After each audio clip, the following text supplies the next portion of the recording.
The pervert. Something that happened to my friend. Let's call her Rebecca. Rebecca was living in this little apartment which was extremely cheap. Why was it so cheap, you ask? Well, it was easy to tell when you visited the place. The building was just too old.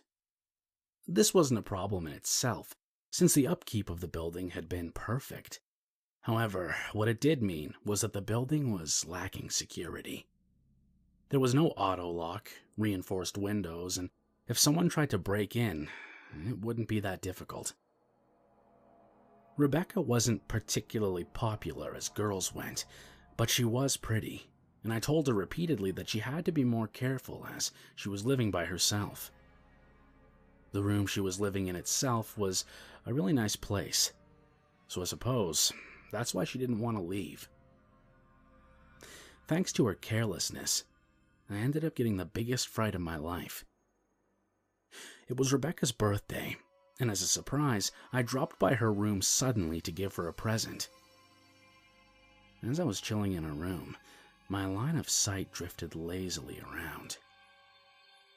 Although the room was nice, when observing closely, you could see that the building was old after all. There was new wallpaper, so the walls were clean, but you could see stains on the ceiling. You could also see the closet doors were rather dirty. It was then that I decided to suddenly grab Rebecca by the arm, whilst she was in the middle of cooking, and drag her out of the room. Maybe I'm being a bit confusing here, but bear with me. Only after leaving the room and distancing ourselves away from the apartment premises did I stop to explain the situation to the angrily protesting Rebecca. As I was staring at the closet in Rebecca's room, I'd noticed a slight movement in the door, a slight vibration, as if something had just lightly brushed against it. Not thinking anything of it at first, I paid no attention. But as I lay there, bored, I realized I could also faintly hear the sound of breathing coming from inside. There was obviously some kind of creepy stalker hiding inside the closet. Most likely he was waiting for me to return home, and then he planned to pounce on Rebecca as she slept. He must have been able to break in easily, since there wasn't even the slightest trace of someone attempting to break and enter into her room. When I had realized this, I thought I was going to wet myself. I was about to scream, but considering the stalker's reaction and the possibility of him holding a weapon, I silently grabbed Rebecca's arm and dragged her out of the room. In this kind of situation, the best thing to do is to rely on the police. But here's the weird thing. As I hysterically explained to her the situation, Rebecca just laughed. She told me there was no guarantee that there was a man hiding in the closet. It could have just been my imagination, or maybe a cat had somehow gotten into her room. Besides, she argued, there was no guarantee that if a person was hiding inside her room, that he or she would be dangerous. I couldn't believe what I was hearing. Indeed, it could be possible that my mind was playing tricks on me. But what if I was right? What if there really was a dangerous stalker hiding in the closet and preparing for an attack? Did Rebecca have no sense of danger? She told me that she didn't want to make a fuss unnecessarily, so she didn't want to call the police. We dealt with the situation by getting a few of the guys living next door to help out. By the time we got back to her room and checked the closet, there was nobody there. I guess the stalker must have realized something was up and made a swift escape before he was caught. Scary to think how close the situation was to going extremely bad. But you know what's even more insane? Rebecca's still living in that same room. She hasn't budged despite all my protesting. I told this story to my friends, but they just laugh at me. I wonder why. Reverse stalking. I'm a stalker. I'm not proud of it, but that's what a human would describe me as. There's this girl I've been following back from the station to her house for the last month. The first time I met her was on the train, or should I say the first time I saw her was on the train. She had long black hair and brown eyes. She didn't wear much makeup, but she was still the most beautiful girl I had ever seen. She gave no sign of noticing me. Seeing her get off at the station just before mine, as if in a trance, I followed her, like a bee attracted to nectar. Following through past the station to the high street, then through the residential streets, she finally reached her destination. She didn't live in a particularly busy area, and the roads were dimly lit. The darkness provided a perfect cover for me to stalk her.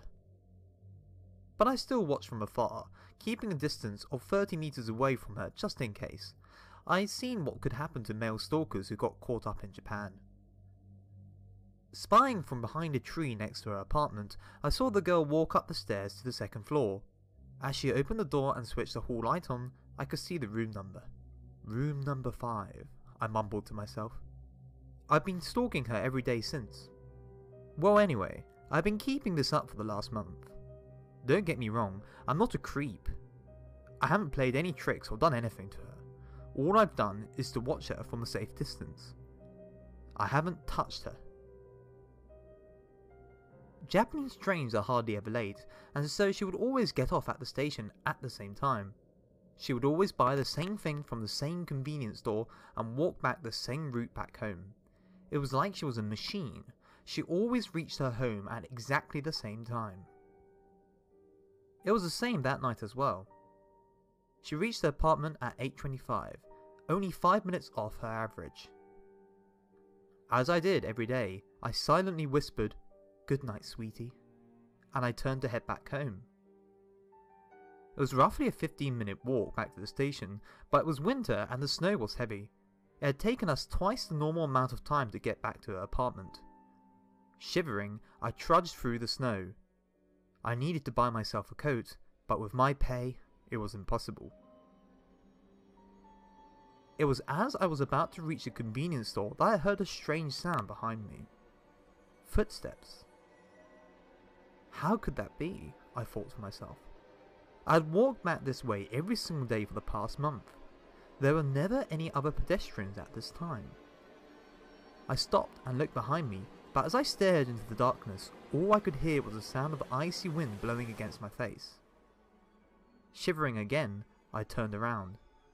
But as I started to walk, trudge, someone was following me. Frightened, I ran as fast as I could back to the station, and looking frantically around me as I boarded the train, I saw no one following me. It was roughly 9:30 when I finally got back home that night. I had gone to work early that day at around 5 in the morning to rehearse a presentation for an early morning meeting with the team. I was shattered, and without cooking or washing, I fell straight to bed.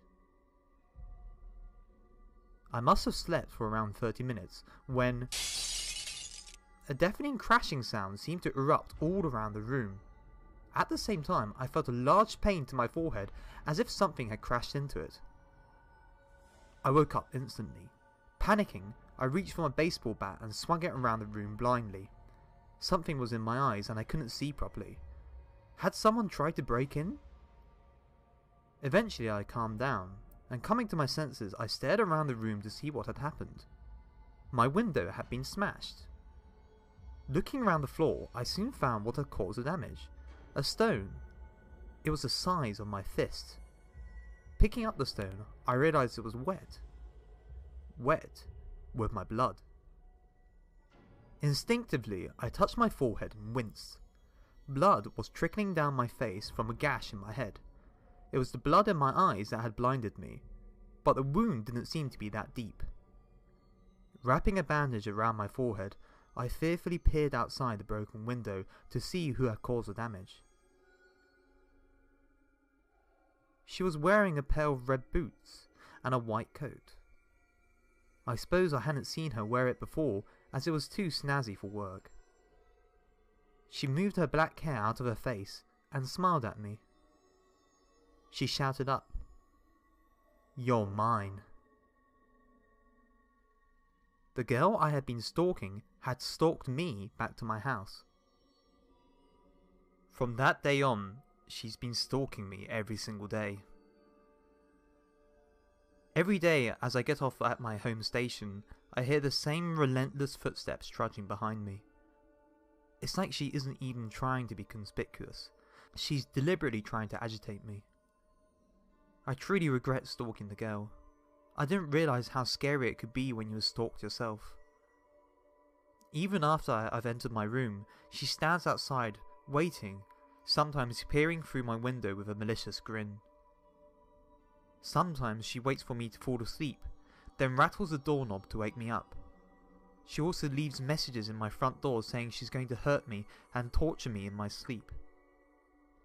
I got a DVD from her, which included plenty of footage of me stalking her.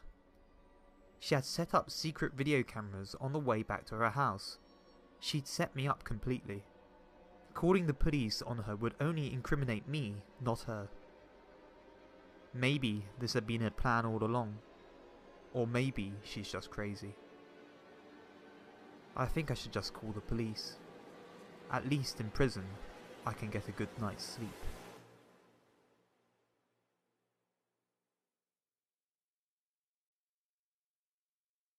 My last affair. I'm married. But like most married couples I know, there's no fire, no love between us.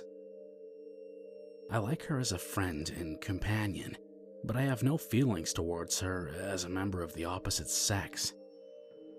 I believe the feeling is mutual. Once you've been married for enough years, sooner or later, the feeling of affection you once felt fades away into nothing. If you've ever been or are married, I'm sure you understand me, even though you don't want to admit it. For those who aren't married, well, maybe you'll find out in the future. Then again, don't let what I say get in the way of what you want to do. I'm only speaking from my experience. And besides, it's not like I'm saying marriage is necessarily a bad thing. But what I am saying is that cheating on your wife is only natural. Her name was Yuki. I really loved her. True love, unlike what I felt towards my wife. Yuki was great. She had no wish to get married or live with me. She was the same as me. She just wanted to be free to do what she wanted and when she wanted. I wanted to be with her as much as possible. When I was with her, I could forget all about my troubles at work. She was okay with me having a wife and kids. Notice the past tense. Was. I've never understood how a woman's mind works. The longer I dated her, what she truly felt started to spurt out all over the beautiful white canvas which was our relationship, painting it black, blue, and red, making it needlessly complicated and ruining something which was just so perfect. Apparently, she actually wanted to marry me. She wanted me to get divorced. She wanted kids. She wanted me all to herself. I did love the girl, I honestly did, but at the same time I didn't want a complicated relationship. We were just sex friends, that was it. I'll be honest with you, when a man tells a girl that he loves them, what it means 99% of the time is that he just wants a fuck. It doesn't mean anything else. Nothing more, nothing less. If things start to get complicated, it wasn't worth seeing her anymore. I couldn't risk losing my house and family to a temporary love affair. So, I forcefully split up with Yuki. I told her we needed to stop dating. Then I blocked her on Facebook. The end. It was 1 month after we'd split up that I got a text from Yuki.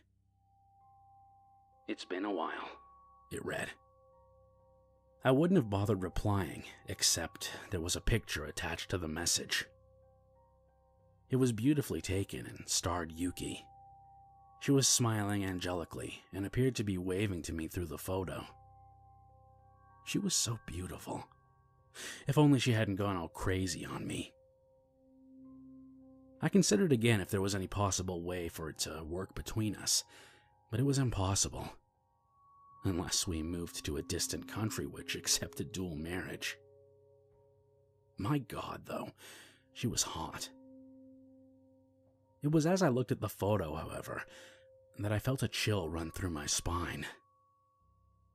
I instinctively seemed to know that there was something eerie, something horribly wrong about the photo. My body seemed to know, but my mind just couldn't comprehend what was wrong. I transferred the photo she'd sent me from my phone to my work PC to take a closer look at the photo. Maximizing the photo viewer, I realized what the problem was. I knew this place. Yuki was standing in a park which was located right next to my flat. I'd never given away my exact location just in case. Was this simply a coincidence? But as I looked at the photo even closer, I realized this was wishful thinking. Far in the distance behind the smiling Yuki were my children. They seemed to be playing in the sandbox, blissfully unaware of the nearby danger. Terrified, I immediately called back Yuki. I apologized and begged her to forgive me. She just laughed and told me, "You're never going to leave me, you fool. Try this shit again, and I'll kill your kids." There's no escape from her. I should have realized that since at first I'd slept with her. I might as well have signed a contract with the devil himself. I can't escape. Please, can someone help me?